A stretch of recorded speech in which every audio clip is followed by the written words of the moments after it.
Question 5. A polygon will be dilated on a coordinate grid to create a smaller polygon. The polygon is dilated using the origin as the center of dilation. Which rule could represent this dilation? I think sometimes people get caught up on this phrase right here, dilated using the origin as the center of dilation, and this year the origin is always going to be the center, so don't worry about that little extra information there. As long as you recognize that it's a dilation and we're trying to make something smaller.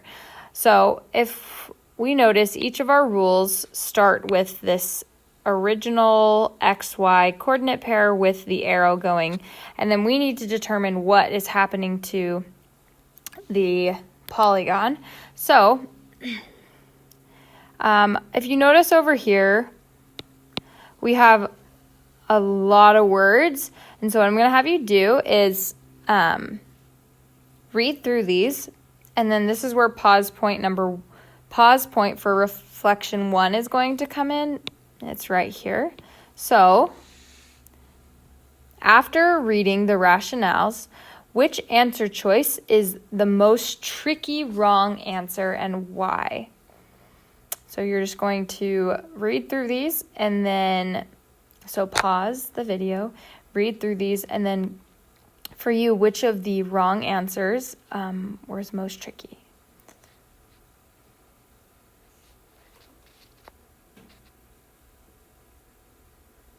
So I'm going to move on. I'm going to cover that question and then talk about these answer choices. So if you notice in answer choice F and G, these are both being subtracted.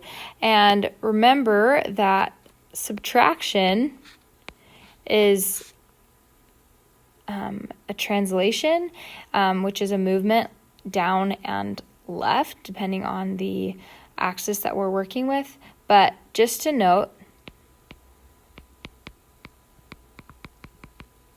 subtraction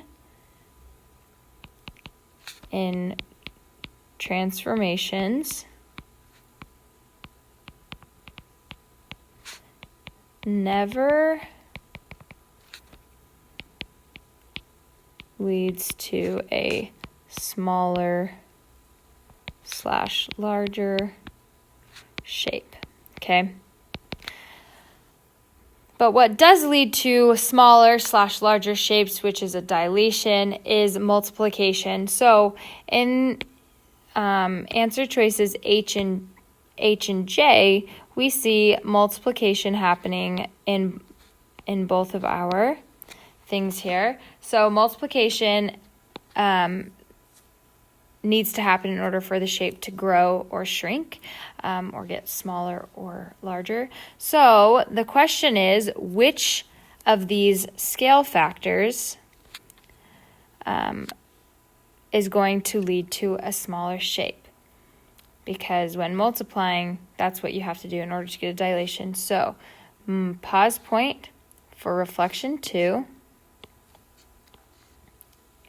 When multiplying, what happens if a value is multiplied by a number smaller than 1?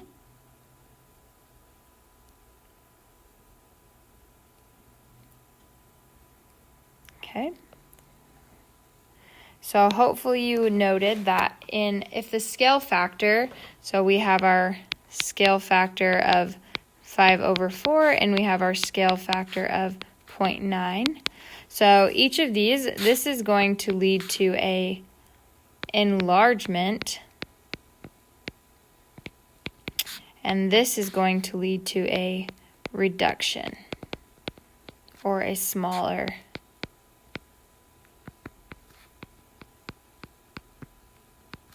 So that's going to lead us with answer J as our answer.